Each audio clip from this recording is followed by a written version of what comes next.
Good morning, everybody. Welcome back to another Market Open. It is Monday, April 1st, and we are live. Now, we have a little bit of a new set, still working in progress. We got a bunch of things going on there. We have to fix a little bit of the lighting, and we got to get a little bit of the angle right, because right now the camera angle it's not as congruent with the set as we have right now. Well, we got a bunch of things in the back, so it's getting better. We still got to fill up this space right here because this space is still kind of empty. But we're back. It is officially April 1st.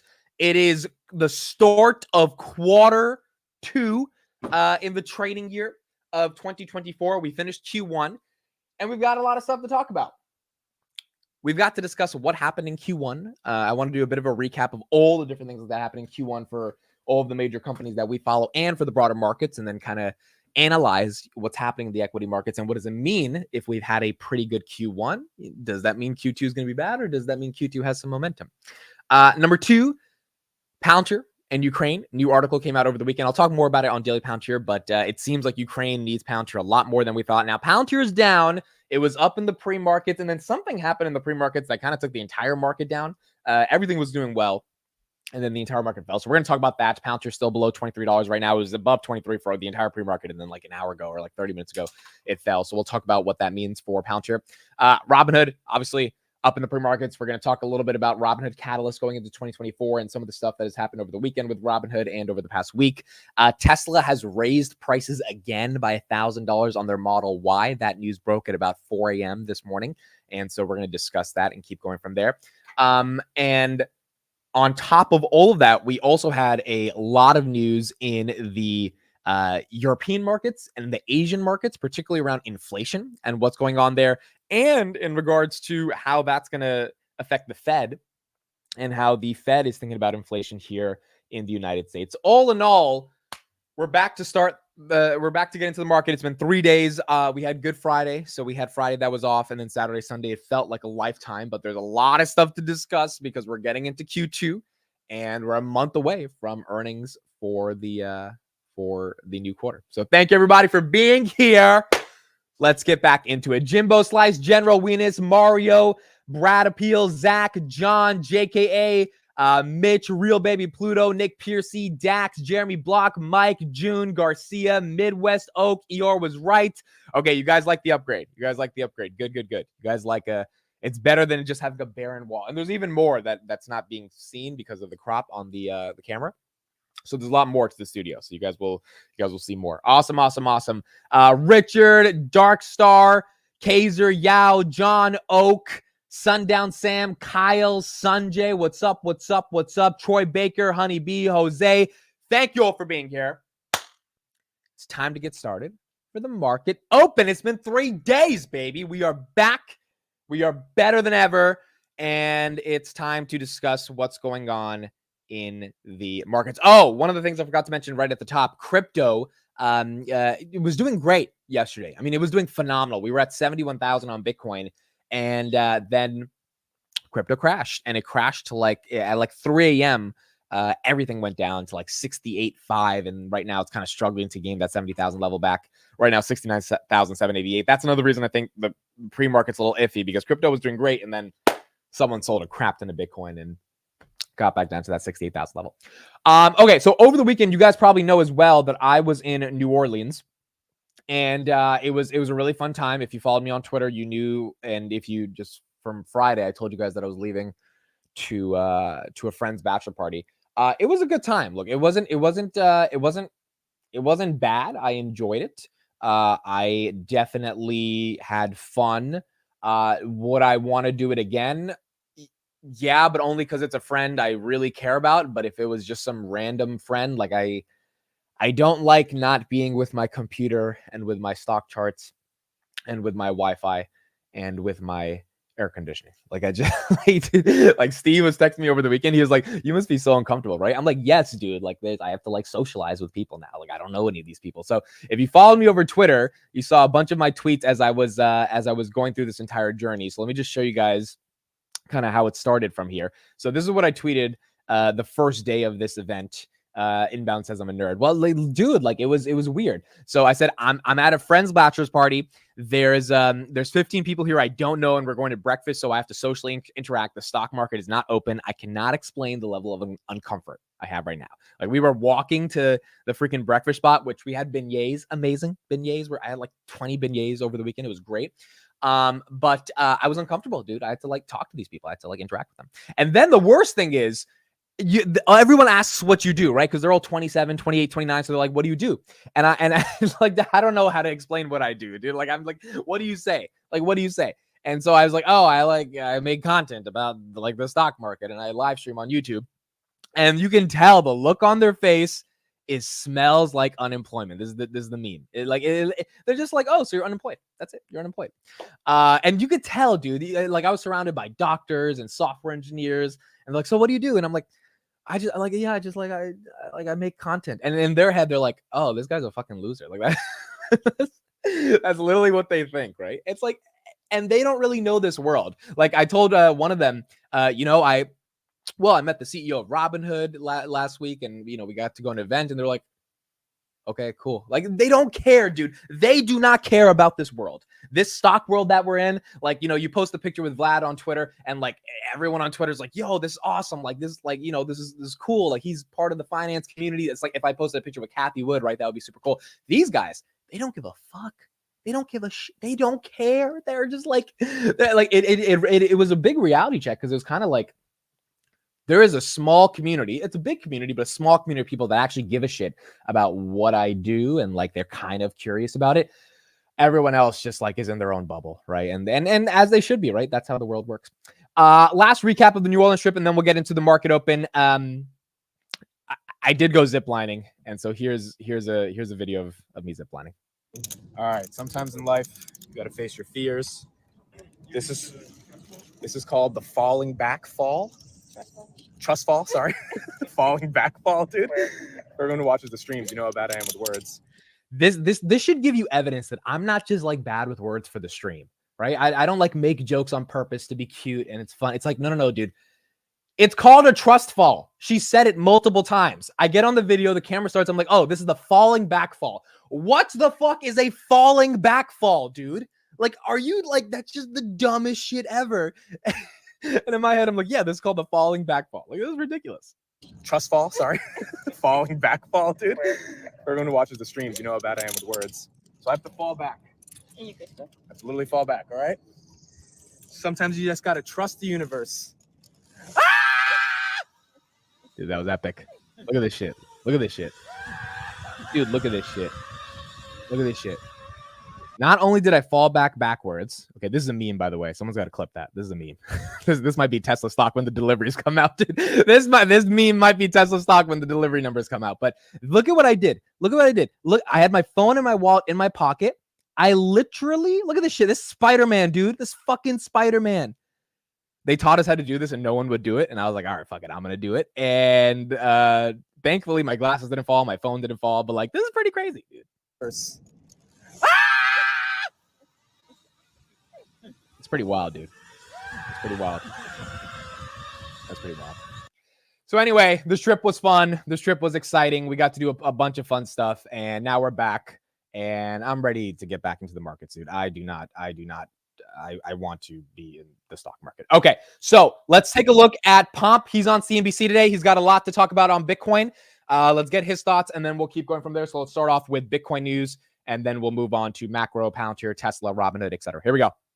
Take a look at Bitcoin prices this morning. We're just hovering under $70,000 right about now. This month, expected to bring the next Bitcoin halving, in which the reward for mining cryptocurrencies drops by half. Joining us right now on All Things Crypto, Anthony Pompliano, Pomp Investment founder, of course, and partner. Good morning to you. We were trying to figure out, on one end, it's like a risk-on situation.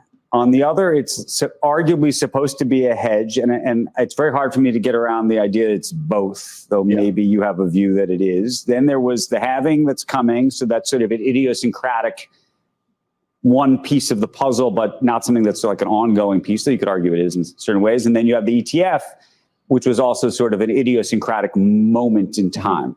So sort of... Okay, why is he using idiosyncratic so many times? Like he's just using the word to show off the word at this point. So put that puzzle together for us. Yeah, Bitcoin is the most exciting asset in financial markets because of what you just described. It's this highly complex thing that everyone's trying to figure out. And I think for some people, it is a risk-on asset. And for other people, it is a hedge against inflation or a store of value. And so if we just look at Can it data, be both? Of course, it can be different things to different people, right? Right now, I think one of the most interesting parts about this is if you go and you talk to someone on Wall Street, why are they buying it? They're buying it because they want the price exposure via the ETFs. But if you go and you talk to someone maybe in a country where they actually are worried about somebody seizing their assets, they're buying Bitcoin because they literally want to make sure that they can hold on to the economic value. And so you have an asset that this is not unique just to Bitcoin in the sense of some assets serve different purposes for different people. I think Bitcoin, because of its global nature, because of the decentralization, and because it was adopted by individuals before the institutions, we're just seeing it kind of exaggerated as we watch the asset become adopted. Now, we just hit a really important milestone before the halving. We just had the highest weekly, monthly, and quarterly close for Bitcoin. Right. And so we closed green for the 7th month in a row on Bitcoin. 4 times that that's happened, Bitcoin has appreciated at least 300% through the rest of the bull market. Right. Doesn't mean it's going to happen again, but to have that happen before the halving, it's kind of like the demand shock happened. Now we're going to have the supply shock. Right. And so it's hard just to see how the price doesn't continue to go up. I want to ask you this question, and it goes to the risk on versus the inflation hedge. So I just got back from South Africa, and I literally asked everybody who was around when I was in Zimbabwe, in Zambia. By the way, the rand has done terribly. It's been inflated away. Horrific situation. And I would ask anybody who was around, very wealthy people, folks who are middle class, folks who are at the bottom of this, and I said, do you own any Bitcoin? Yeah. Almost to a T, they said no. That actually was not a thing. And this was, and by the way, this was, I mean, it wasn't a scientific study, but a lot of people I asked about Bitcoin because I thought that the conversation we have around this table is that somehow the unbanked and everybody who's in these countries that is struggling with inflation is buying Bitcoin. Yeah. And they're, at least from what I saw, they're not. And then I went to look at the flows, and it also is true that they're not. Yeah. The math does not suggest that the hedge argument on inflation is actually a real one. And I just wonder whether it's sort of used to sort of sprinkle fairy dust to other people who then are speculating. I think there's a lot of people out there that are speculating and want it obviously to go higher, and it's a risk-on asset. That's my take on it at the moment. Yeah, so I think it depends on what country you go look at, and I'll give you kind of 2 examples, one that supports yours and one that will contradict it. If you go to somewhere like Nigeria, it's definitely true that people are buying Bitcoin, and I don't know why it's happening in Nigeria, not in South Africa, but we see that. Then if you go somewhere like Argentina, there are some people buying Bitcoin, but there's a lot of people who want dollar-backed stable coins, and they actually want the dollar, not Bitcoin. And so I think country by country, you're going to see different adoption of these technologies. Now, what I will say, though, is you don't have to go to emerging markets to find a reason why people want to buy this, right? If you look at the United States dollar, it's lost 25% of its purchasing power since 2020. Bitcoin is up 800% during that same time period. And so if we go back to 2020, if you remember, Paul Tudor Jones, Stanley Druckenmiller, many people came out and said, look, I think it's an inflation hedge. Now, hedges are always this weird thing where people expect you buy it and then inflation explodes the next day. But instead, what we've seen is that Bitcoin is a free market asset that trades forward looking. And so Bitcoin's rise, it's up. We have 7 straight months of Bitcoin in the green up till this past month. And so why is it going up? And some of it is the ETFs. Well, inflation is coming down year over year, but but inflation is actually going up month over month. It's anticipating the next easing cycle. That's what it's anticipating. So you could argue, one, it is anticipating the next easing cycle. You could also argue the alarm bell is going off, and actually inflation is not coming down month over month. It's going up, and people see that and they're buying Bitcoin. And so Bitcoin going up is telling us, wait a second, inflation is a bigger problem than we actually thought. And it's not just Bitcoin, guys. Gold hit an all-time high yesterday. Every $30 increase in gold is about $450 billion in market cap, because the total market capitalization is 10 trillion. So people are making fun of, gold going up only 1 or 2%, but that's a lot of money for gold. But gold going up and Bitcoin going up at the same time is kind of signaling like, wait a second, people are not trusting the US dollar right now. During the hiking cycle, it went from 65,000 down to 17,000. Correct. You don't think the majority of people that are buying the ETF today or even buying underlying Bitcoin are doing it because they think the train is leaving the station and they want to be on the train? And that's what this is about. Why would they have thought the train's leaving the station at 25,000? Well, I think unfortunately what happens, as you know, is people people like to get on the train once the train has practically left the station. That's how this is. It went to 17,000. Why would people, when it's dropped from 65, when you were looking at it from 7, right? And like, why would anyone buy this after? I think there was a lot of people who were very nervous about it after FTX and the collapse. That's what I mean. So why? Right. What do you mean they're getting on the train when the train is turned around? I think they see the toilet. No, I'm saying that I think that now they see the ETF. They see it moving back. They think, okay, now 25. Andrew messed up. I'm sorry, Andrew. You contradicted yourself in two different ways. This is not the best argument from. If you're going to be a Bitcoin bear, you got to have some stronger arguments than this one. Yeah, Joe got him on this one. To 40, I think was speculation on the ETF was going to get approved. 40 to 70 is definitely the ETF flows are here. But I think, again, going back to where we started the conversation, is this is a highly complex environment where Bitcoin is serving different purposes to different people. And one that makes it attractive to a lot of folks. But I guess what I'm saying is it may serve different purposes, different people. But if you told me that 90% of the people were in my mind, this is my own thesis. I think 80 to 90% of the folks who are buying this thing are buying it because it's a risk on, the train is leaving, or I think the train's leaving, and I want to get in on the action. And that there's another 10 or maybe 20%, maybe, who have this sort of inflation hedge idea that around their own exposure to their own currency. Look, I don't think it's a 50-50 thing. I don't think it's a. You see what I'm saying? Well, what you're calling out is just a societal trend, right? We've become a society of gamblers. If you think about, we have 0-day options now, or more than 50% of options trading. We have sports betting, right? We have meme coins trading like 1980s boiler room, penny stocks. This is all happening. And so again, why is that occurring? The dollar has lost 25% of its purchasing power in 4 years. We have $1.1 trillion of credit card debt. We have 43 million Americans that have federal student debt. The average balance is $37,000. People have lost hope. They do not have hope. How are you supposed to live in a country where it is cheaper to rent than buy a home in 50 major metros? You don't have hope. And so what do? You think this is a lottery ticket? This is a gamble. I think that if you go and you buy a lottery ticket, it's 300 million to 1 odds. I think there's people right now saying, you know what, a meme coin has better odds than a lottery ticket. I think there's a lot of people who say pick your asset. If you want to pick your asset for the greater fool theory, is NVIDIA. People train. So a couple things here. I think this is actually a good point by Pomp, and then we'll move on from this. The meme coin mania has been kind of insane. I mean, you guys know I have a friend who put in a couple $100 into some meme coins, and that return is just obnoxious. How insane that return has been, because he got in very early. And there's a lot of these coins that are popping up every day where you're getting in and you're getting in very early. There's a lot of people coming in, and the meme coins are pumping. Now, the meme coins are pumping for, I think, a variety of reasons. One of those being that the Bitcoin cycle is here, the crypto cycle is here, and Dogecoin we saw at 22 cents yesterday. I asked on Twitter who's in Dogecoin. Let me know in the chat if you're in Dogecoin. A lot of people are in Dogecoin apparently, and people got in at 7-8 cents. The Dogecoin millionaire, he is a millionaire once again. So that will pump as Bitcoin pumps. The entire market, sort of the cycle, will happen, just like the stock market. When interest rates come down, a lot of stocks are going to go up, even if they're unprofitable companies in the IWM, because they're going to get momentum from the broader market cycle. But there is an attention economy thesis to these meme coins, and I think it's one of those theses that I agree is also probably like not as intelligent, right? There's no cash flows. There's nothing interesting about these meme coins in terms of like a real business behind it.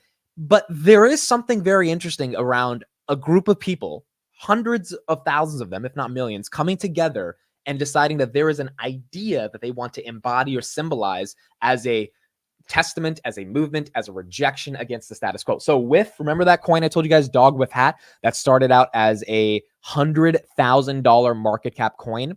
This coin today is worth $4.46. It is up 328% in the past month. It is worth $4.5 billion. This coin, Dog with Hat, has a $4.5 billion market cap. It started with a $100,000 market cap back in November. Now, you can argue that is lunacy. It makes no sense. It doesn't really matter. And I would agree. But if that many people came together, and I follow some of the leaders of the Dog with Hat coin just because on Twitter, I just want to see how they're rallying the troops, how they're talking about it. Dude, these guys believe this thing's going to $10, and they're $6 away. And at $10, there's going to be a lot of people that make life-changing money forever. People have already made life-changing money. So I think there's this idea that people come around together around a concept and an idea, and they symbolize that. And the Olin podcast did a really good job on this as well, talking about the Donald Trump SPAC, DJT. A lot of people are buying it just to say F you to the media, the legacy media. I think Chamath made this point that they believe is persecuting Trump for whatever reasons they feel are unjust or unfair. And so they don't care if they lose the $100, the $80 to buy the shares. They just want to like support an idea and a movement. And so when you're buying regular stocks, obviously you have an incentive to make money. When you're buying meme coins, yes, you have an incentive to make money, but that incentive is fueled by a sort of greater purpose that's amalgamating all these people that probably shouldn't be investing in this thing, which is something to consider when we're thinking about these meme coins versus just say, oh, these guys are just like degenerate gamblers who are doing whatever the hell they want. There's a part of that. But the people that don't invest in the stock market could say the same thing about people who are investing all in a single stock versus an ETF, right? You're a degenerate gambler. So I think there's a lot of variations to how this kind of operates, and it is part of the broader cycle. When what's his name? When Pomp said, "Oh, people don't have any hope," that's another thing we saw from Larry Fink. I don't know if I got to talk about this on Thursday, but Larry Fink said he started the Bitcoin ETFs primarily based in the idea that people have lost hope. In particular, Gen Z has lost hope. This is a really good Bloomberg piece that came out on Thursday saying the primary motivation for the Bitcoin ETFs was to get people excited about retirement because he believes millennials and Gen Z are going to inherit about $40 trillion when baby boomers eventually pass away. And that money then needs to be spent somewhere. If that money is not being spent with the consumer brands and the investment brands that were associated with the baby boomers, well, then maybe that money is never going to get spent in the pockets that it was being spent for the past 50 years. And so Larry Fink basically in the interview said, wait a second, if we don't come up with a way to get people excited about retirements and investing, then we're going to lose. He said right here, young people have lost trust in older generations. The burden is on us to get it back, and maybe investing for their long-term goals, including retirement, isn't such a bad place to begin. Well, how do you get Gen Z and millennials excited to save for retirement? Like, I'm excited for saving for retirement. I want to see my Roth IRA increase. I know everyone here in the chat is thinking of how they can increase their savings for when they turn 65, 70 years old. But the vast majority of America does not have money in their savings, right? $500, I think that's the stat, in their bank account, nor do they have a Roth IRA, nor do they have a strategic plan for what their retirement assets will look like when they retire. Maybe Bitcoin is the way you get them excited. Maybe Bitcoin is the way you bring them back into that ecosystem. And if Bitcoin goes up, which the idea is because of everyone getting involved in it, supply shock, demand, et cetera, a new asset, that going up also gets people excited. Like when a stock goes up, you get more excited to invest. Even if you'll lose some money, you'll get into the concept of investing. So I think that's what we're seeing with Bitcoin. I think that's what we're seeing with the ETFs. And we are about 20 days out from the halving event. That halving event is going to be incredibly important as well. Because that's going to get a lot of people, I think, more excited about where the future of Bitcoin is. And if it truly is hope for a generation of people that have lost hope when it comes to investing and when it comes to the broader stock market as well. So not bad updates from Bitcoin. Yeah, in terms of price action, it is struggling, dude. It was at 71,000 clean over the weekend. And then it just fell. I know it's at 69,835, but I also think that's why the pre-markets are down a little bit because a bunch of these Bitcoin stocks got hit once this thing hit 68,000 at like 3 a.m. Robinhood, it was at 20.30 most of the morning. Now it's at $20.11. CleanSpark, they're down 6.93%. We'll talk about them in a second. Coinbase down 1.14%. MicroStrategy down 3.29%. All the Bitcoin stocks are going to be down as Bitcoin falls below that $70,000 level. Okay. Let's get into, we got a bunch of other stories we have to cover right here. Just looking at the chat, a lot of people saying the meme coins are degenerate gambling. I'm not disagreeing with you. I'm just saying there is a reason people feel compelled to get into that versus, I mean, it's so funny because like the lottery is something we've all accepted as like a thing. I know most people in the chat probably don't play the lottery because we're a little smarter than that, but it is a thing and it's a big industry. Meme coins are that same version of it in the digital era. And it's a version of it that actually has higher likelihood if you pick the right meme coin of going up than a lotto ticket. So all I'm saying is if you get rich off a meme coin, if you get rich off Dogecoin, there is an attention economy you're tapping into. You've tapped into a currency or an asset that is monetized a particular type of attention in a way, and you've benefited off of that. And I think there is value to that. Even if there's no value to the asset, there's value in the art of investing and picking that asset and winning. Now, should you do that? In my opinion, no, because 9.9 times out of 10, you're probably going to lose, right? It's very hard to pick the right meme coin and get out at the top. Like, that's not an easy thing to do. You're better off picking stocks. But it is one of those things that I think is a sport now for a lot of investors at a younger age. Okay, cool. Let's talk. We'll leave CleanSpark till the end. I want to talk about a couple other things. So let's do Microsoft and Palantir. So this news broke over the weekend. I don't know if you guys saw this. I posted it on Twitter, and it was pretty incredible, dude. Microsoft is building a new supercomputer. This was reported by The Information, and the supercomputer is in combination with OpenAI, Sam Altman, and Satya Nadella. $100 billion AI supercomputer called Stargate. Very interesting word. If you guys, if you guys are familiar with certain metaphors here, it would hold millions of GPUs, as per The Information report.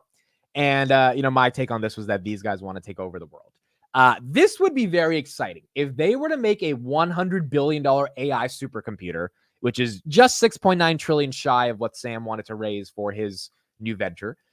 We are going to see a variety of different applications built on top of this type of a computer that has this much computing power. Now, to me, my question was, I wonder how the market was going to react to this news, because Dan Ives last week said, we believe 7 out of 10 customers will upgrade to Copilot, which is their $30 per month subscription. A year ago, that was 2 out of 10 customers. So they upgraded the price target to $500. Microsoft already has run pretty aggressively since mid 2023. I mean, it's had a hell of a run. A $3 trillion company, I believe, a little bit more valuable than Apple right now. And my question is Microsoft the best and safest AI play out there in a world in which they can not only invest for the infrastructure to build a $100 billion AI supercomputer, but they have the neural nets and the large language models to power that supercomputer in combination with OpenAI. Like, to me, Google and Apple just don't seem close to touching this guy, which is why Google and Apple have to actually, partner with each other, just to be able to try to compete with the cutting edge of innovation that Microsoft is on. So pretty exciting stuff by Microsoft. $100 billion supercomputer. We'll probably get more news about it over the next couple of weeks. But if this Information article is true about what they're trying to do, Eric says Skynet's coming. Yeah, probably. If it's true that this is what they're trying to build, there are going to be a lot of ways. I mean, forget Sora, right? Sora, we thought Sora was cool. I think there's going to be use cases beyond imagination that Microsoft's going to pioneer. And it's going to be exciting. It's going to be really exciting to see it happen. Everyone was talking about Sam Altman's nipples in this pick. That was like the number one comment. I mean, dude, if I'm building a $100 billion supercomputer, my nipples would be hard too. I mean, there's nothing else to say. Like, this is it's crazy that the amount of wealth in this picture, and this is how they're dressing. Like, this is how you got to dress, dude. Like, when you really make it, you just got to, like, a polo with, a sweatshirt. Like, it's just, you're just chilling, because you look at Nadella's face. He's just like, I'm about to take over the world, bro. He's just chilling. It'll be cool. It'll be cool to see how it happens. And Google and Apple, I don't think, based on the, data that I'm seeing, is playing in the same game that Microsoft's playing at. And that's why Microsoft's trading at a premium right now. Okay. So that was the Microsoft news. Let me talk a little bit about the Palantir news. Now, I will do a daily Palantir episode on this later, so we'll go deeper into that. But an article dropped over the weekend from the Times, which was pretty incredible. Ukraine's secret weapon, the $40 billion tech firm that found bin Laden. Gunners on the front line are getting orders from Palantir Software. This is what it means for war. Arnie highlighted a bunch of good parts from this article. That was pretty interesting. So a couple parts. It has arguably the most impact, helping a much smaller army hold its own against a world power, prompting wider questions about the use of AI in war. They're talking about Palantir. Palantir Software, which was adopted by the Dominic Cummings in number 10 during the coronavirus pandemic, led to a £330 million contract signed with the NHS. It's deceptively simple. By crunching huge amounts of data, the firm provides Ukrainian commanders with a complete view of the battlefield, from warships sailing in the Black Sea to tanks rolling across Donbass to fighter jets launching cruise missiles from the air. So the article was just really simple about why Palantir is in Ukraine, what it's important, and how it ultimately helps Ukraine on the battlefield. Another quote: more than 1,000 members of the Ukrainian armed forces stationed in brigade headquarters across the country are using Palantir software. The company has half a dozen staff based permanently in Ukraine. Their MacBooks adorned with stickers of Patron, Ukraine's ubiquitous mind-stifling dog, and javelin-wielding raccoons. There's a Bletchley Park element to it. You get your best and brightest and put them in uniform in headquarters, and mostly you don't want your nerds in the trenches. This is Lewis Mosley, who's the head of Palantir UK. So really interesting article. Again, I'll go deeper into it over the Daily Palantir episode, but the reason I wanted to highlight this is because I think all of us are not bullish enough on what Palantir is doing in Ukraine. And they just got a contract a couple days ago, last week as well, with the Ministry of Defense to rebuild schools. So we know that they're working with them for the next 10 years to do rebuilding. Now that schools element is another way of how they're working with them. But this article just kind of goes to show there is a lot of momentum in Ukraine. We know that Palantir got a Lithuania contract last week, $37 million. And if there's all this momentum in regards to how they are being used in Ukraine, and how they're working with Ukraine, not only on the defense side, but on all the other operational elements of rebuilding the country, I think that's going to be a lot of money for Palantir. And I don't know how much that is. We don't have any clarity from the earnings or from the management, and I hope we get clarity over the next few quarters. I know it's not that easy for them to disclose.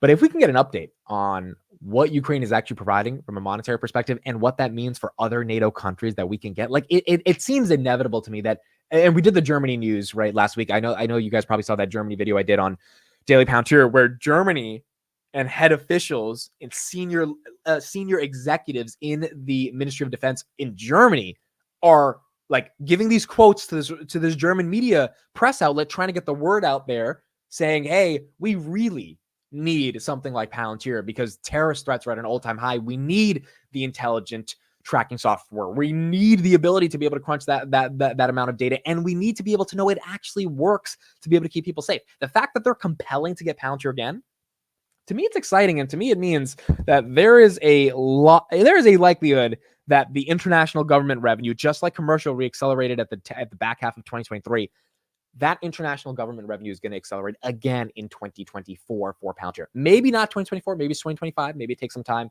for the government to really get their act together. But I think international governments are coming back to Palantir. I think they have no choice, quite frankly. Like, I think they have to come back, especially in the environment we're living in right now. And if they don't come back, it's going to be tough to see ultimately where they end up over the next decade. And so very bullish news for Palantir. Walgreens CEO calling out Palantir. That was great as well. Yeah, I'll cover that on the show today, but this was another thing. The Walgreens CEO, let me show you guys this real quick, and then we're going to go to Gabriela Santos, who is talking about the macro today. Walgreens CEO was on a show on Bloomberg Television, and he said, yeah, let me pull this up real quick. Here's a minute-long clip of him talking. This was interesting. It seems like a Walgreens partnership with Palantir is in the books, and it's going to get even bigger. Some very, very interesting things we are doing in our business, both within our own four walls and working with others, that we are super excited about in terms of everything from load balancing to inventory management, ultimately to, I think, some of the work that people are doing in stores. So there's a fairly wide landscape of things that we are using AI as a tool for, but it's a tool. And it needs use cases that and by the way, as you know, we've got years of machine learning applicability to certain things, right?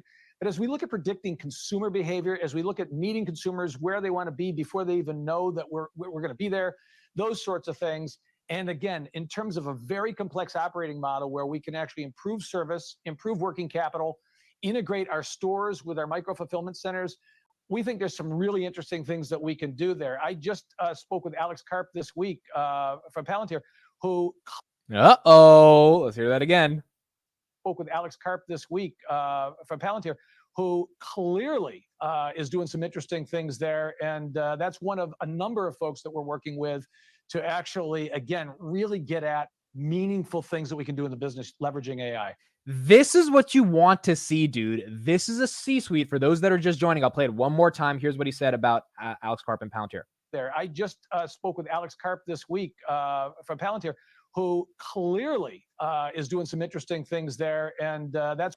You want to see the CEO of a very big company speak with the CEO of a much smaller company like Palantir in regards to their AI strategy and what they're trying to do. And I mean small and big, not in terms of market cap, but in terms of just like Walgreens is big, dude. In the there's a Walgreens in almost every state. There's multiple Walgreens. They're a big pharmacy.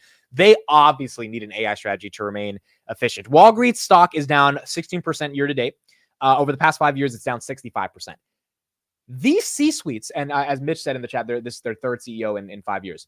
They are not going to survive with a stock price like this. You don't stay around in corporate America when your stock goes like that, unless you're paying a nice hefty dividend. And to my understanding, they reduced their dividend a bit last quarter. Walgreens did, or last month or 2 months ago. So like you need a way to invigorate investors to get excited about the company. And it seems like having an AI enabled operational workflow that maybe doesn't immediately impact earnings, but over the next like 6 to 12 months, you will see revenue increase, operating margins increase, and costs go down because of AI. That is the promise of GDP growth. That is the promise of productivity. That is the promise of betting on some of these AI companies, my bet being Palantir, and there's a lot of other companies out there in this space, because if those companies can make a Walgreens that has not really done that well start to do better and be more exciting, investors will buy Walgreens stock, the broader market will reflect that, and we're just going to see more momentum in the company that's providing the infrastructure to do that, which is Palantir. So really exciting stuff from the Walgreens CEO, and I think we're going to see more and more of that over the next few months, and see how excited they are for using Palantir. Someone said Palantir is doing amazing things, but the stock price is not reflecting that yet. Stock is up 34% year to date. I will say this real quick, and then we'll listen to Gabriela Santos. I think Palantir is now in a boring situation with its stock price. The company has more news than I can even cover every single day. The company is very exciting, but I think it's okay that the stock price is boring and it hovers in that 22 to 25 range until we have a good Q1, hopefully, and then we make the next leg up into the 30s, hopefully after Q1, because you're up 35% year to date. When you gain so much so quickly on a company that is, getting up there in valuation, right? 50, 60 billion bucks. It's hard to keep gaining more without a lot of catalysts. And so there's a lot of news, but we need real catalysts. And for the market to give Palantir an even higher premium than it's giving right now, the catalysts are earnings growth, not just, articles that break showing momentum. But the good thing is for shareholders, we're seeing the business is doing well, which is what matters. All right, here's Gabriela Santos talking about longer rate cuts or higher for longer rate environments from JP Morgan. The market's strong performance in the first quarter and much more. Gabriela Santos, that could probably throw a wrench in the works. I agree 100%. If we go back to the higher for longer kind of discussion, that would be an issue. For now, we're in a high for longer discussion, which means rates can stay at these elevated levels, but the next move is a rate cut. I think what was really damaging last year was the idea that we're not entirely sure how far the Fed is willing to take rates higher and hence damage the economy in its inflation fight. And I think the December FOMC meeting, which was emphasized again at the March meeting and in Powell's speech last week, is that really they're not willing to sacrifice the economy to get inflation to 2% in a shorter timeline. They're okay with bumps in the road. They're okay with inflation getting to 2% over a 2-year time horizon. And we don't have to fear. We can actually cheer resilient, strong economic data. And that's what I think is behind these all-time highs in the market. And most importantly, the broadening out in the performance where we've started to see cyclicals participate. So you think high for longer? I think that's much more manageable. And you can see that in corporate behavior as well. For companies, what was really damaging was not really knowing how high the cost of capital could go. Once you have a better feeling of around where it can be, you start to see more bond issuance, M&A, IPOs, and hence it really opens up capital markets, and that's a good thing. Because we went from 6 cuts, and then we went maybe 4, and maybe... It is kind of crazy. We all thought 6 cuts were happening back in December. Remember, yeah, we might get 1 this year. Maybe now there's 3, and there are people talking about 1 cut that we heard, or now none, and the market hasn't moved at all. So somehow I was able to digest that and go up 100 points every day. I think that's a good thing to see that the stock market is not held hostage by the daily moves in Fed pricing expectations or even the 2-year, the 10-year. That's a good thing because it means investors are going back to focusing on fundamentals, on earnings.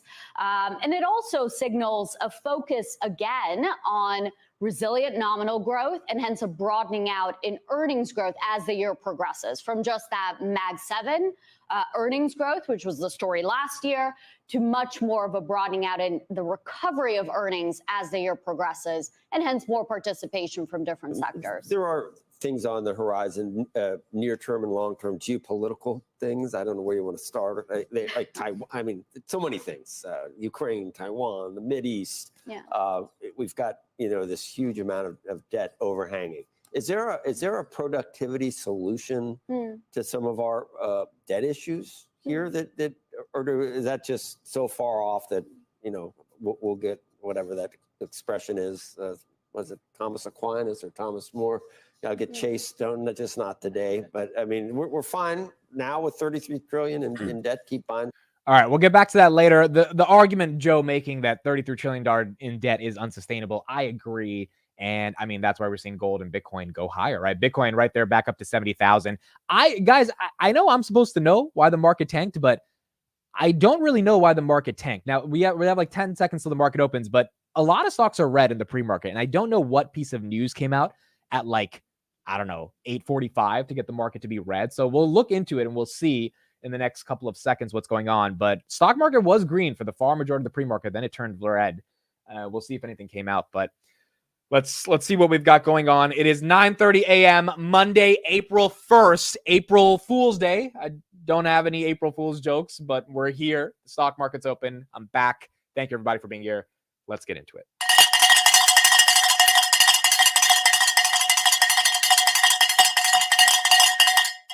Wake your ass up. Back into the market open. Let's see what we've got going on. PayPal opens green, $67. SoFi opens green, $732. S&P, $523. S&P was $525 in the pre-market. So this is what I mean. We're green, but we weren't as green as we were at like 4 or 5 a.m. Maybe there was just a bunch of profit taking. I don't think there was any macro news that came out when I looked at sort of the websites and articles I look at. So there was nothing crazy about macro. But we aren't as green as we were in the pre-markets. Teladoc 1527, that's down about that's up 1.32%. Disney is down. Amazon is down. Arc Innovation 5004, that's down. Meta 484. Oof, I thought Meta was at around the 500 range. So Meta's at 484. That was probably closed around 44 last week. Coinbase 262. AMD 180. AMD is up after having a couple of red days last week. Netflix 606. Square 8424. Roku 6532. Palantir. Are we below 23? Wow, we opened above 23. There we go. We were just below 23 at like 927. So not bad. Not bad at all. Well, now we're falling right below 23. It was weird, dude. Like in the pre-markets, we were doing good. And then I think it's when Bitcoin fell at like 4 a.m. Maybe that's what like kind of messed up the markets, because the markets were looking pretty damn good to start off. Even Robinhood, look at this, $1.27. It's down below 20 bucks. Someone was asking in the chat, should I wait on buying I want to invest in Robinhood. Should I wait below 20 or should I buy it at 20? I bought 50 shares at 20 last week. So, to me, like, I think there is a chance the stock hits 25 at the end of the year, maybe beyond that. So I'm not really waiting for 18, 17 bucks. Could that happen? Yes. But I think for us to get 17, 18, it's not going to be a Robinhood thing. It has to be a macro thing. Like the entire economy, we have to have a good pullback. Like, oh, wow, Palantir is getting hit. Down 1.65%. Palantir is getting hit.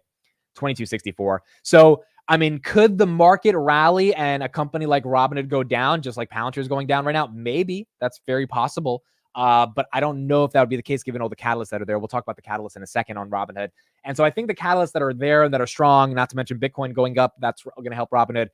It's going to be hard to get a really, really cheap price, like at 16, 17 bucks, but it might happen, right? So it's just a question of, I guess, being cautious with your DCA versus being super aggressive. Robinhood falling right now, 1970, down 2.4%. Palantir getting hit.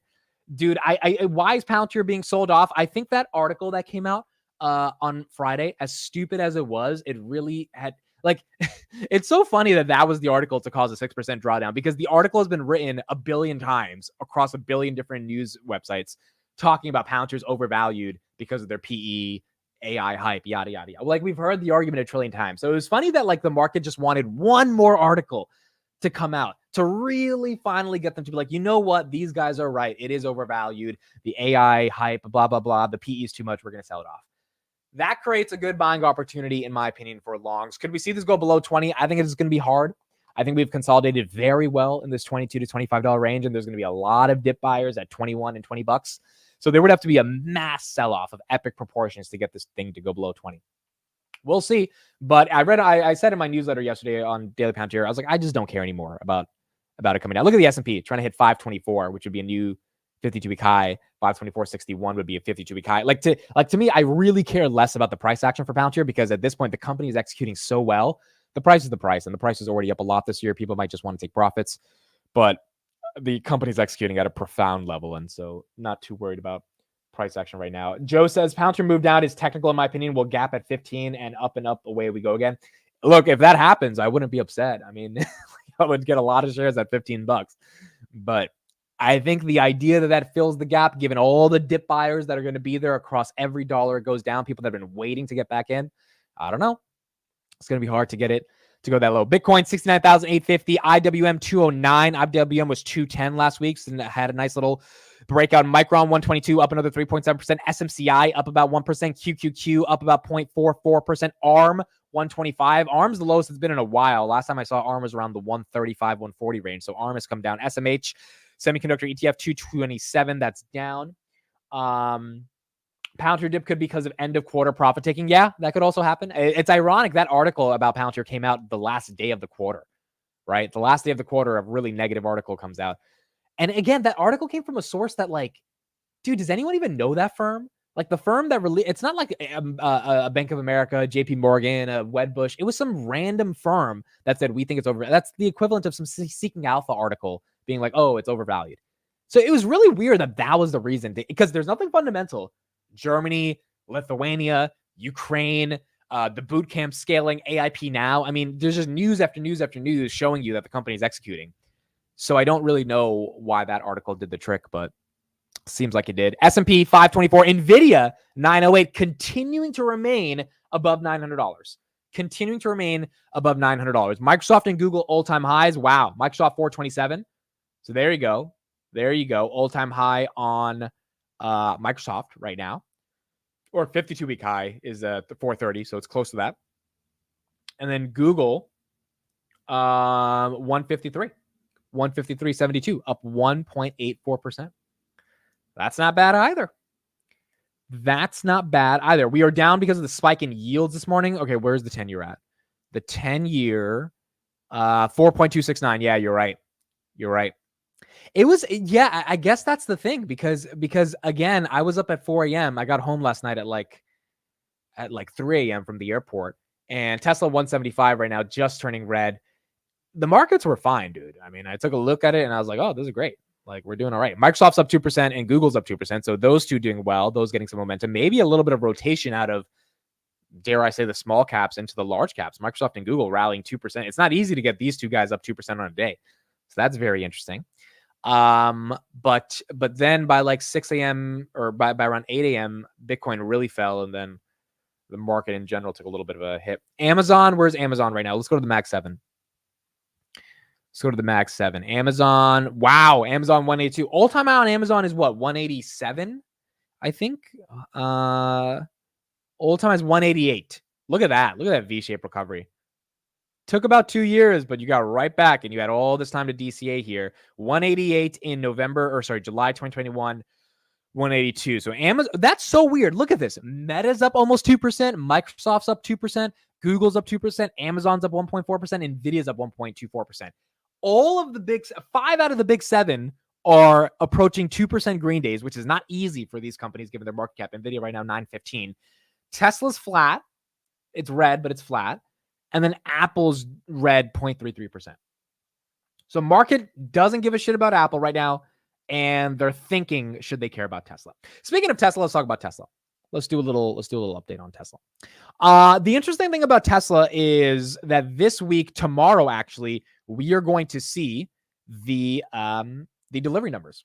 We're going to see them, and when we see those delivery numbers, it's going to be really interesting to see kind of how those delivery numbers are and how the street reacts to it. Now, why is it going to be really interesting on those delivery numbers? Well, I think it's kind of obvious, right? The stock has held up primarily this like 178, 180 range because of FSD, right? FSD 12.3.1 has got people really excited. So we know the delivery numbers are going to be bad. 410, 415, 420. It's because China demand has been low. Wedbush lowered their price target and their delivery target. So my question is, if the bad numbers create a real dip, is the dip worth it? I'm talking about 165, 160, right? Back to those levels that we were at 3 weeks ago. Is the anecdotal evidence we have seen from thousands of early adopters on FSD, and if you go on Twitter, those adopters, I mean, we're talking about very high level people, technologists, not the Tesla cult that's just pumping and pumping it, saying everything's amazing. Like, we're talking about like really intelligent people saying, oh my God, I am buying more Tesla stock. This is the most phenomenal product I've ever seen. Is the dip we get from the bad numbers, which we know we're going to get bad numbers. We don't know if we're going to get a dip, but if there is a dip, is FSD worth buying that dip? I think it's going to be very interesting because if the market's like, wait a second, FSD is getting very close, and Elon's, said it's the closest we've ever been to fully deploying it, and now they're giving people a free month trial. That's how close they are of making it a real thing. 175 theoretically should be cheap given the unit economics of FSD, but our delivery numbers is the math of the short-term expectations around Tesla going to outweigh the long-term growth potential of FSD that we now have some pretty good anecdotal evidence seems legit. It's not just this kind of pie in the sky dream. I don't know. But the math is going to really have to play out for a lot of Wall Street to get more excited around Tesla, even if those numbers go down. Matt says, I'm bullish on Tesla, but FSD is such a stretch. I agree. Like, it's not going to drive you anywhere you want, and you're not going to have to worry about the road. But, or you're not going to have to, you can sleep in the car. But the people that are talking about FSD are talking about it in a way that really does make them feel like they're opening up productivity time, and they don't have to pay attention as much as they paid attention before. Is that worth $200 a month? Maybe. Is that worth $100 a month? Maybe. And if that is going to be rolled out, let's say by the end of the year, and Tesla starts collecting, they just delivered their 6 millionth vehicle yesterday as well. They announced that. If Tesla starts collecting, 6 million vehicles, let's say even 100,000, 200,000 start paying $200 a month. What does that mean for the bottom line? What does that mean for margins? Margins will go up, right? They're not just going to be a car company. There's going to be some margins. There's going to be a margin increase because that's basically 95% margins on those FSD payments. So that is something I think the Wall Street is really struggling with how to fix. Because if FSD wasn't as exciting as it was right now, I think Wall Street would have tanked the stock to 155 by now because everyone knows Q1 numbers are going to be disgusting.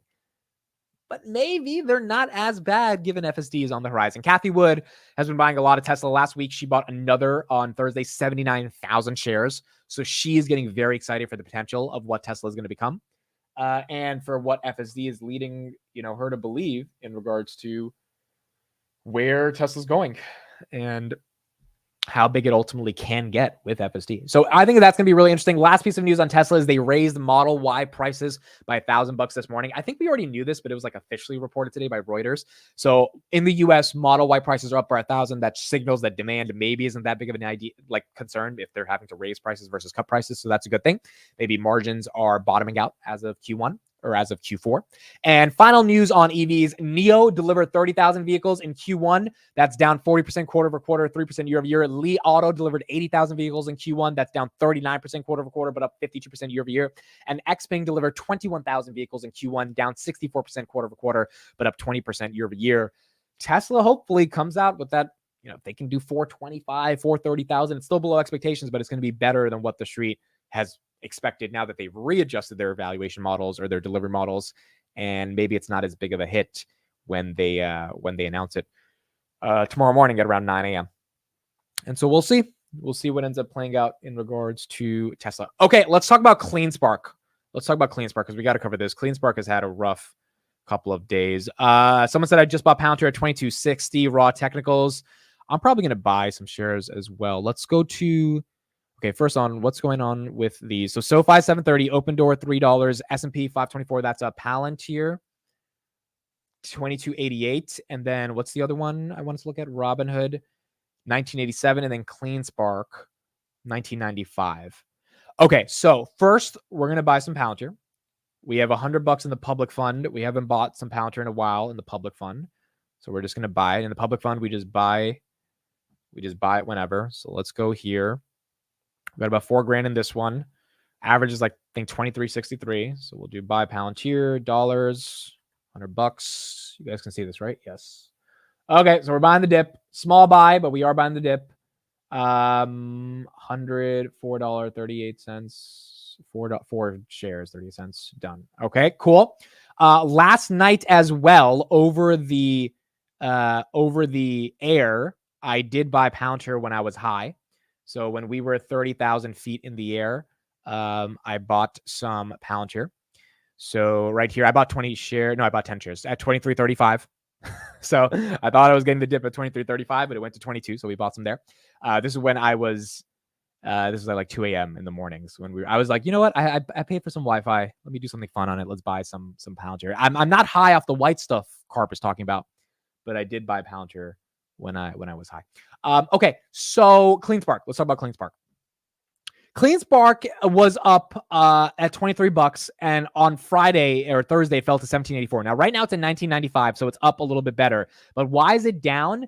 Well, management did an offering, an at-the-money offering, $800 million, which was 16% of their market cap.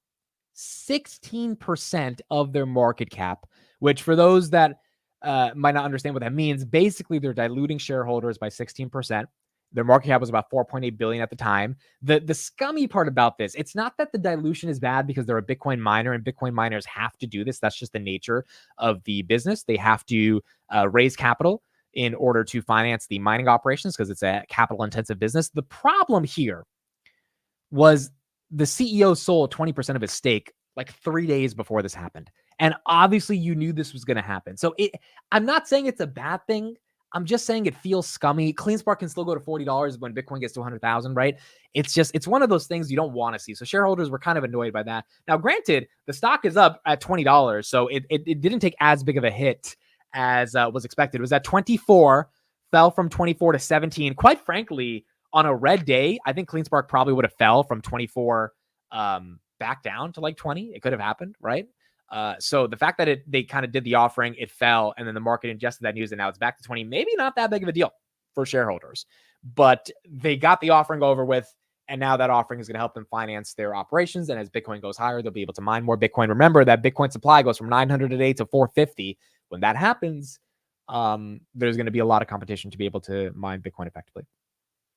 Is that insider trading? No, because it was a scheduled sales, right? So that's the funny thing about this is that like think about Palantir, guys. Alex Karp, Sham Sankar, all these guys sold a crap ton of shares like 3 days after Q4 earnings. Why was Q4 earnings a week earlier than it has been historically in the past in February? Because we've had a bunch of these earnings at this point to realize when the dates should happen. I think it's because, they realized, hey, let's move it up. Let's pump the stock because earnings were really good, which they were. The stock went from 16 to 24. And let's sell some fucking stock. I mean, this is just what happens, right? Now, it's a scheduled sale, but if the earnings lines up exactly with the date of the scheduled sale, you can change the date of the earnings. You can't change the date of the scheduled sale.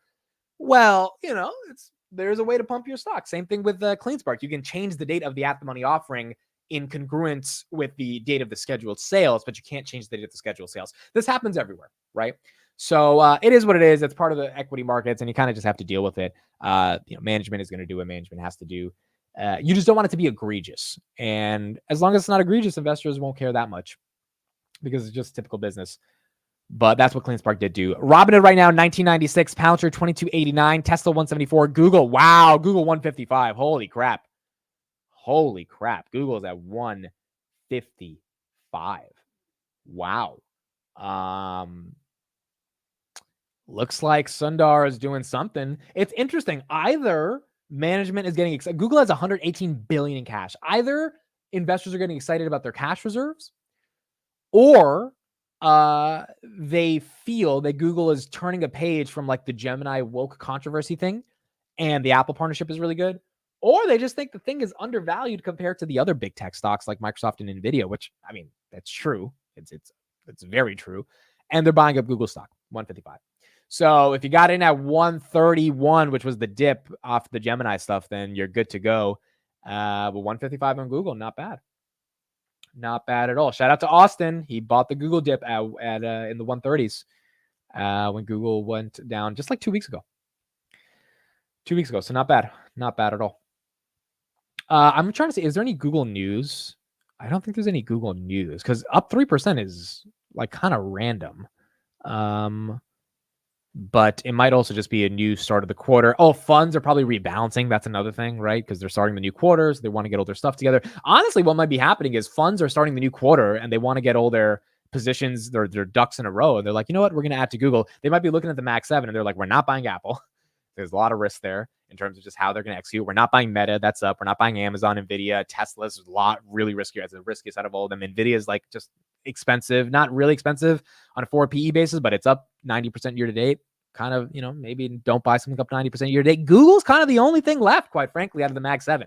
I mean, when you really think of it, Google now 157. Goodness gracious. When you think about it, what's left out of the Mag 7 that's a reasonable buy for its PE and for its potential growth throughout the rest of the year? It's not Meta. It's not Amazon. It's definitely not Nvidia. Apple, people are very scared. The Vision Pro is basically a dud as of now. Maybe Gen 2 will be better. And it's not Tesla, because Tesla is basically stuck this year. Most of the people are thinking. It's Google. It's Google. Google's left. So maybe that is what's going on with Google. Michael Schaefer says Rivian just signed a deal with Tesla to use its FSD. No way. Really? Rivian FSD? Is that an April Fool's joke? That's wild. If that's the case. Yeah, hold on. Is that a thing? Hold on. I don't know if this... I got the article. It's loading right now. Huh. Well, is this... Hold on. Is this... Oh, I don't know if this is a new thing. This might be an old thing right here. Just saw it on Twitter. It's... Okay, it's definitely April Fool's, dude. That's definitely April Fool's. So what I saw is Rivian signs agreement with Tesla to expand charging access and accelerate EV adoption. That's the supercharging news. That's not the FSD news. Yeah, that's fake. That's fake. That's fake news. It's definitely April Fool's joke. All right, you got me on that one. Okay, let's talk about Robinhood. Let's discuss this. So Web MSXVF says, is Hood worth buying at the $19-20 range? I just got some shares at $19.69. Feel like I should have gotten more. Okay, so before I answer that, let's do a little bit of a discussion on what's been going on with Robinhood over the weekend, and talk more about it. So obviously, Robinhood has done pretty damn well since their earnings and since that gold event. I still think about the gold event. I was still thinking about it over the weekend because I was just like, goodness, these guys did not care. They really came for everyone's neck. So let's go through a couple of updates over the weekend. First of all, the short float on Robinhood. It is down 4%. So there were 33 million shares shorted on February 29th. Now there's 32.2 million as of March 15th. Also, the Palantir short float, by the way, went down 15%. So now there's 88 million shares shorting Palantir. It's the lowest it's ever been. It's about 4.7% of the float. People are just not touching Palantir. And I think people are afraid to mess with Palantir. So that's down. Robinhood short float is down as well. So that's good, right? Down about 4%. People are, and I think, that'll go down even more over the next couple of weeks. On top of that, Jason Calacanis, we all know him from the All In podcast. He's a seed investor in Robinhood about a decade ago. He said they are just getting started. He said, I haven't sold a single share of Robinhood since the seed round. He invested at about a $20 million valuation roundabout. Company's worth about 20 billion. He's sitting on 1,000x and he's still not selling. So now maybe obviously there's dilution in the middle. Let's call it a 700x, whatever it may be.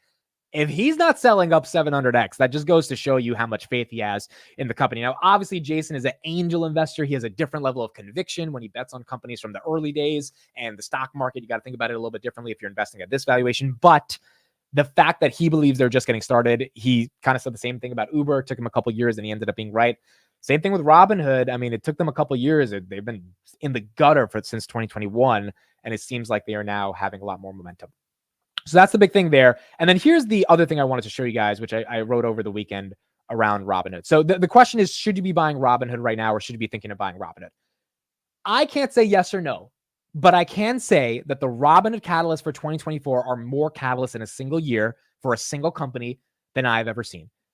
High interest rates giving 5% APY to users, 24-hour markets, crypto doing well, Bitcoin ETFs, credit card launch that has gone viral, 3% cashback, became GAAP profitable, continuing to be profitable, partnership with LeBron James Sport Management Agency for brand recognition. By the way, I spoke to the CMO at the conference on Tuesday's event, and I was talking about the Clsk partnership with him, and he was just like, yeah, it's like we're just going where we believe our customers are, and he was really excited about it. So it seems like that's going to go well. Gold subscribers growing at 3x monthly average, deposits closing in on 10 billion, highest in the past 3 years. For the last time they had a $10 billion quarter was early 2021. Ever since then, it's been 4 to 5 billion every single quarter. IRA 3% match, bringing thousands of new IRAs onto the platform. Retirement assets under management was 4 billion. It was 1.5 billion 90 days ago. 1% brokerage match is unlimited. Brand new user interface. Doge doing really well. Most people trade on Robinhood. Expanded to the EU, now in the UK. Android crypto wallets have rolled out. I didn't mention Sherwood Media, futures, index options, brand new desktop experience. I mean, so many people in the chat reminded me of even more stuff that I didn't talk about. There are just catalysts on top of catalysts on top of catalysts for this company. Quite frankly, I don't know if I'm going to get an opportunity like I've gotten with Robinhood again. And I'm saying me because I got to get into it pretty early. I still think right now it's a really good bet. But I don't know if there's a company that will emerge again in the next 5 years, because these things don't happen that often, that was stuck in a range for 22 months, $8. And then when it broke out with almost 30 different catalysts happening at the same time, and the market recognizing all those catalysts happening at the same time, and then the stock actually appreciating in value from $8 to $20 over the past 5 months because the market saw all of those catalysts happening at once. It's a really exciting thing for Robinhood. So the question, should you buy right now? I'm buying right now, and take that as you will, right? If you go on my Twitter, I bought 50 shares at $20. And the reason I'm buying at $20, you might be saying, oh, Amit, it ran from $8 to $20. If you're buying at 8, if you're buying at 14, why are you buying at 20? Because I want a larger share of this company. So I want to buy more, right? To me, like, you don't get scared with your nice looking average. You like increase your average if you have a really good feel for the company and you think the company is executing. So, I mean, the amount of execution, the amount of catalysts to me are just unheard of. Crypto obviously is a big catalyst, but I think Robinhood is detaching itself just from crypto. And I cannot tell you the amount of videos I've seen on YouTube about this gold credit card. I don't even watch the full video. I go to the comments. I just want to see how people are thinking. There are 3% of people that are like, I'm never going to trust Vlad again. There's 97% of people saying, I'm signing up. I just moved my Roth IRA. I'm getting started. I'm building a Robinhood account. I haven't used Robinhood in 3 years. I'm signing up again. I'm downloading the app. It's pretty damn incredible. On top of that, last thing I'll say on Robinhood, this is what Vlad tweeted on Thursday. The assets under custody for retirement have gone to 400 billion. So that's a big piece of news. And he said 25,000 people have transferred retirement assets from other brokerages into the Robinhood app so far in 2024. The big key word there is other people, right? From other brokerages, 25,000 people from other brokerages. That means they left Schwab, they left Fidelity, they came to Robinhood. And they came to Robinhood because they were like, well, wait a second. Why wouldn't I get a 3% match? Right? Why would I stay in a brokerage that really isn't giving me that many other benefits, doesn't have the best UI, et cetera, et cetera. So, and it's FDIC insured. That's another big thing, dude. Like, if you're afraid of putting your money in Robinhood, unless you have $2.25 million, your deposits are going to be pretty good. And Robinhood, from my understanding, is not at the risk of going bankrupt. And the amount of growth they're about to get right now is going to only propel their stability and longevity as a company. Like, dude, Vlad already said they have hundreds of thousands of people that signed up. They are going to have, one could argue, a couple million people sign up for this credit card, if not the high 6 digits going into this app. And when they go into the credit card, they're then taking the rewards and then putting it into deposits in the brokerage. Like, I think Robinhood's going to be able to get away with the 3% match. I have a lot of thoughts on this, but we'll leave it for another day. Because one of the easy ways to keep the money in the ecosystem is just to press one button, and that 3% match you get on cash back, it doesn't go to your bank account. It goes right to Robinhood, and then you get to buy stocks with it. I think that ecosystem, because it's so easy to deposit money into your Robinhood account right now, Gold subscribers deposit 8 times more than regular subscribers. If you're a Gold subscriber, which you have to be for Robinhood credit card, and you have 3% cash back, you have $1,000 in your credit card app, and you press one button and that goes straight to your brokerage, boom, Robinhood gets even more deposits from you now after giving you the money in cash back. I just think there's so many catalysts that are there that makes it exciting to me. And so that's why, yeah, I'm buying Robinhood right now. I think if you subscribe $5 billion, it is enterprise value is close to 13, 14 billion, which I think is cheap for a company growing 37% year over year. And that's my thoughts now. And we'll see where it goes from there. Okay, let's see where we got in the rest of the market right now. Mario says Robinhood had 22 million users in 2021. They have 10 million now. That is incorrect. They have 10.9 million monthly active users. They still have 23.7 million net funded accounts. So having a net cumulative funded account is different from being an MAU. You might have money just sitting in Robinhood and be a user, but not be a monthly active user, which is fine because that's still beneficial for Robinhood, even if you're not actively using it. Robinhood now $20.13. So it's back up to the $20 range after being in 1985 range. So back to $20. CleanSpark 2014, Nvidia 916, Google 156, Palantir making its way back to that $23 range, $22.97. Google 154, Tesla 175, Microsoft 424. Google being up 2.5% on the day is really, really nice. SoFi 731. This one's flat. Not too much big news on SoFi. It's It's just SoFi. We'll see what happens with SoFi, but SoFi. S&P 524, TFC, regional bank doing very well, 38.58. Again, rate cuts are going to happen. The best regional banks are going to benefit from it, TFC being one of the best regional banks, and that one is benefiting right now. Donald J. Trump SPAC down 9%. It's not a SPAC anymore, but DJT down 9%. Okay, so that one's down. Kind of expected that one to be down. And Reddit down 4%. So Reddit's down 4%, and Trump is down 9%. Jason said, Amit, is the 3% cashback on every purchase because the terminology says on every category, it doesn't say every purchase. Yes, it's every purchase, from my understanding. It's literally across the board. That's what I understood from it. So that's another reason, dude. They're gonna get a lot of people. Like there were people that I know that were like canceling their Capital One cards to be able to get into Robinhood. Now, look, that 3% might decrease eventually. The Fed funds rate comes down, maybe it goes down to 2.5%, whatever it may be. But for as long as it lasts, maybe it's another year. And if Robinhood has the unit economics to keep it 3%, which I think they do, given how Vlad was talking about the vertical integration of Robinhood, and if that's going to increase net deposits, which means they're going to be able to make the interchange revenue fee off that credit card. If they leave 3% for the next 2 years and you're not using that card, I mean, like you are literally leaving money on the table. It makes no sense. So I think a lot of people are going to sign up for that card. A lot of people are going to deposit into Robinhood. Like that's the ecosystem that's just going to be very exciting for Robinhood. SMCI 1,055 up 4.5%. QQQ 446. MU 125.59.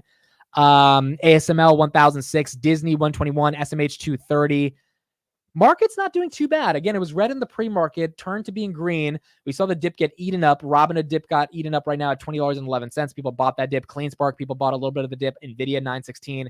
Palantir, people bought the dip, but still in that 22.85 levels at 22.60 just now. And then Google at 155 on the day.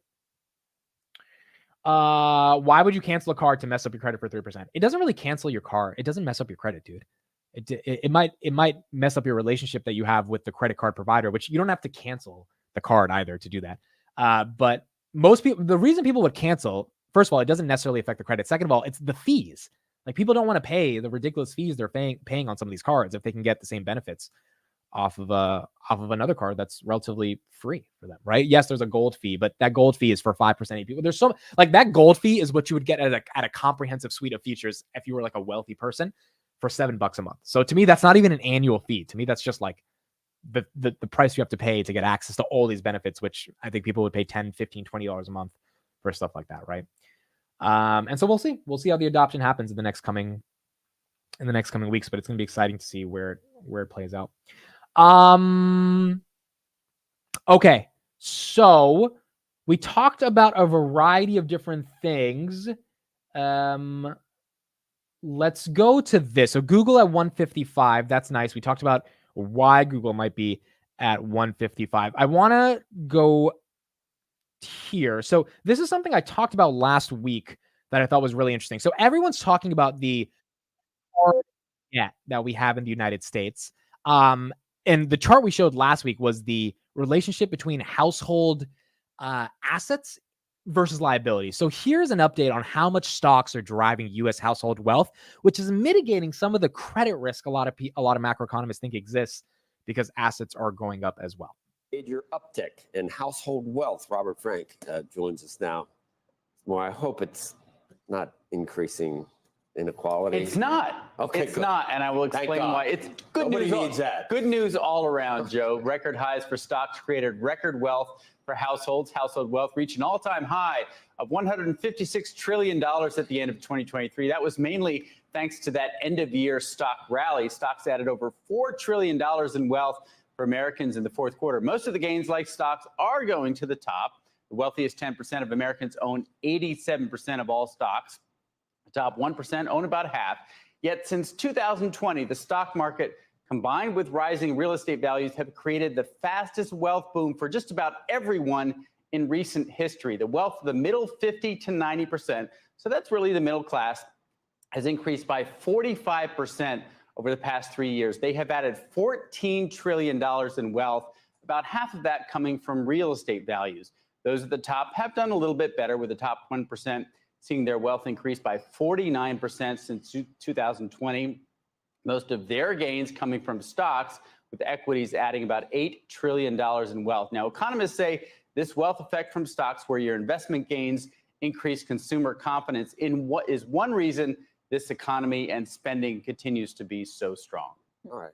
I'm not going to look at you in any. So I wanted to show that because a lot of people are scared right now about consumer debt and credit, which they should be, right? It is getting higher. But what's interesting is that house prices have gone up and stocks asset values have gone up, which is leading some people to feel that the liabilities will be able to be collateralized against the assets, or that the assets will actually be able to help pay off some of the debt that's going on around consumers. Now, the people that have massive consumer debt probably don't have a ton of assets, right? And so that's a little bit of the issue that we have with the economy. But the people that do have assets that have invested, if they do have debt, they're able to work that debt against their assets. One stat I saw yesterday, and I don't know if I'm wrong about this, but there are 65 million brokerage accounts in the United States of America. Correct me if I'm wrong on that, but I saw this data from Schwab. There are 65 million households in the United States, or I guess like users, that actually have a brokerage account. About 63 million. Okay, so another website is saying 63 million.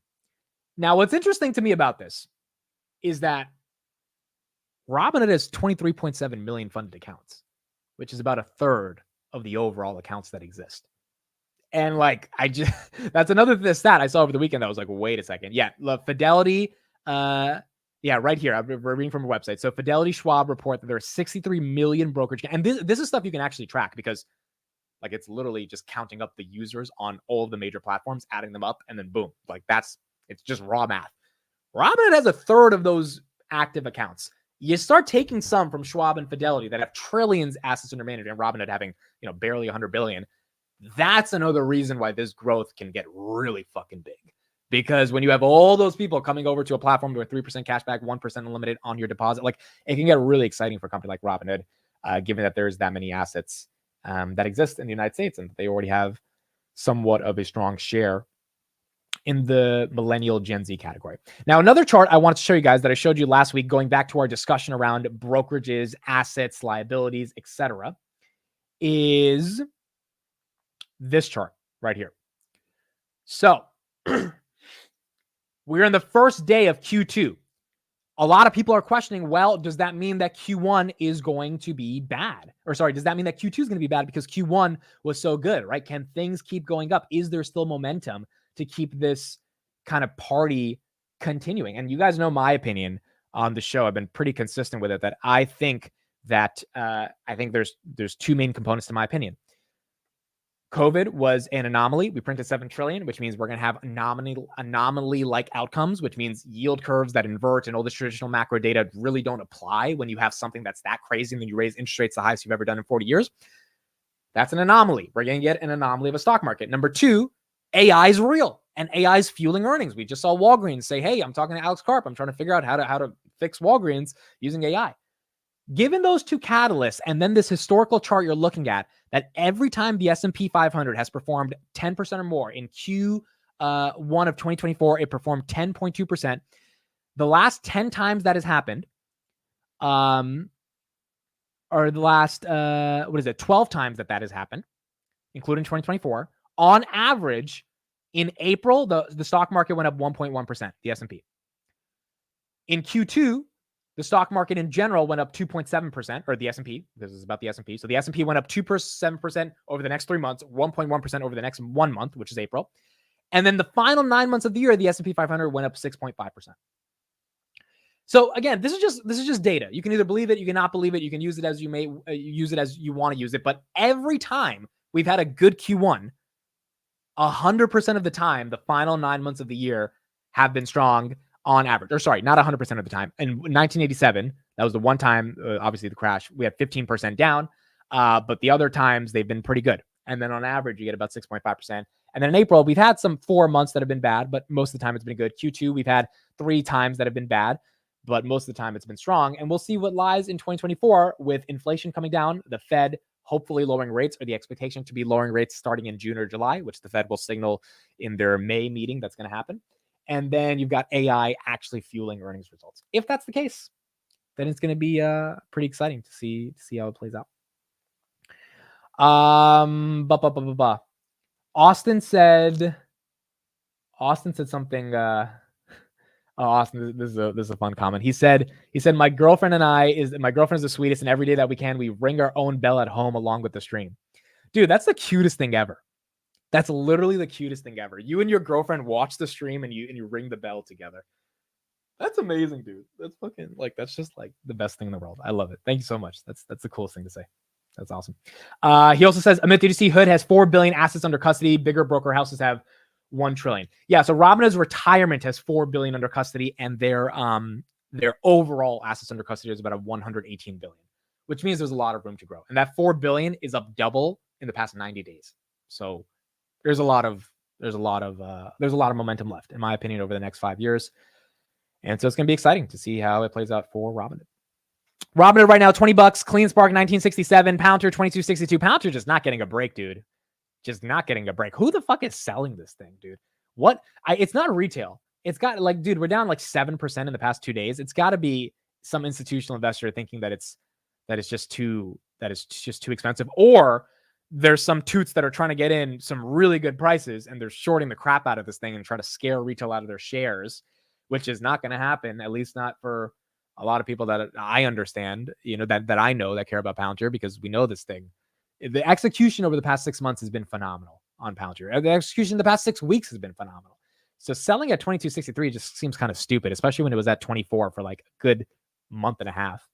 But I guess either the toots are shorting it to try to get some people out of here, or retail's getting scared, and maybe they're getting scared because of some toots that are selling it off. It's the guy who wrote the report. I don't think he has that many shares to cause this much of a downturn. But that is weird that report really triggered people. I don't think it was that report, dude. I feel like that report was a catalyst. And this is not really tinfoil hat theory. We know that the market operates in ways that manipulates particular institutions and firms to act a certain way. I mean, that report from the most random firm causing a 7% drawdown, that just doesn't feel real. That feels like bullshit. And I wouldn't be surprised if we reverse, maybe not quickly, maybe in the next couple of weeks, but I wouldn't be surprised, because this thing, it doesn't look like it wants to go back to $16, $17. What it looks like is someone who wanted some cheaper shares. But we'll see. If it goes back down, we'll buy some more. We will see. Again, this is where conviction comes in, right? Because when Palantir was at 26 or 27 3 weeks ago, everyone was like, damn it, I really wish I bought more.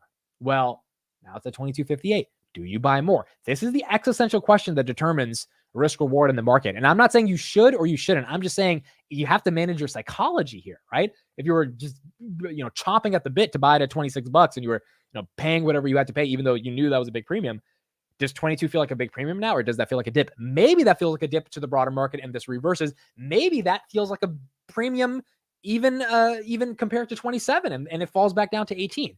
Psychology is going to take over now with a company like Palantir that has shown the numbers. Nothing fundamentally is wrong. It's all going to be about how the market interprets this price action. And we'll see how it plays out. Dell is up 3%. Wow.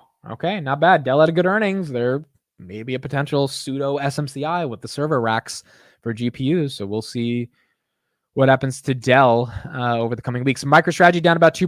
DraftKings down 2%. Donut, this one was up on the McDonald's partnership last week. That's down about 0.49%. SMCI up 5%. New York Community Bank up 0.31%.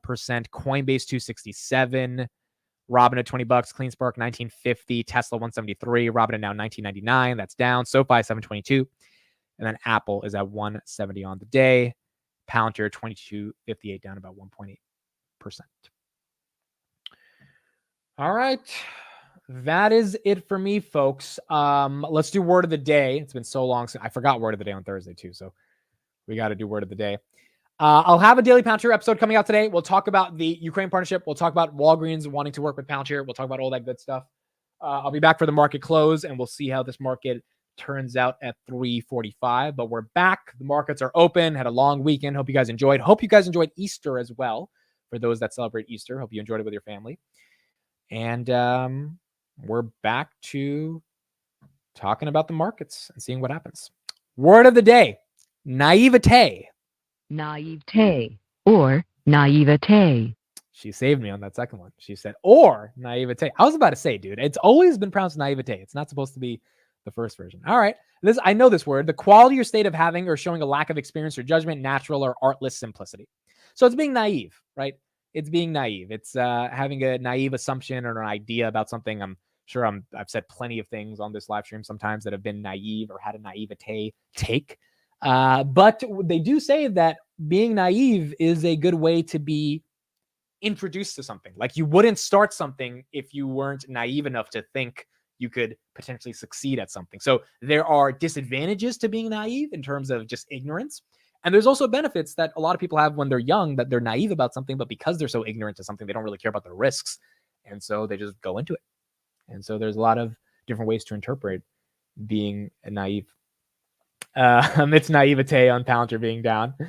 Tesla shareholders showing some naivete. We'll see when those earnings come out, dude, or when those delivery numbers come out, how naive the street's going to be on either buying it or tanking it, given what those numbers indicate for Tesla.